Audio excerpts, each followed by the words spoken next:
నమస్తే, welcome to KK news. నేను Sridevi. YCP కదంబ హస్తాల నుంచి బుధవారం నాడు విముక్తి పొందిన ప్రకాశం జిల్లా నాయకుడు బాలినేని శ్రీనివాసరెడ్డి జనసేనలో చేరబోతున్నారన్న వార్తలు వచ్చిన విషయం తెలిసిందే. ఈ నేపథ్యంలో ఆయన జనసేన పార్టీ అధ్యక్షుడు పవన్ కళ్యాణ్ ని గురువారం నాడు కలిశారు.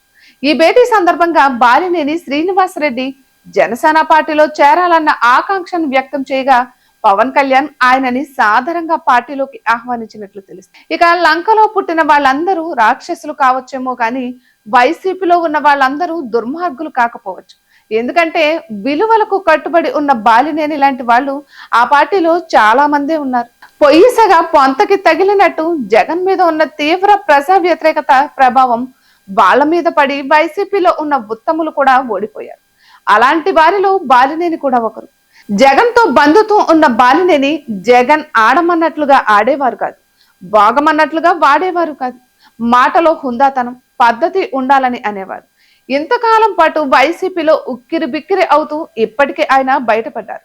ఇక గురువారం నాడు బాలినేని పవన్ కళ్యాణ్ ని మర్యాద పూర్వకంగా కలిశారు.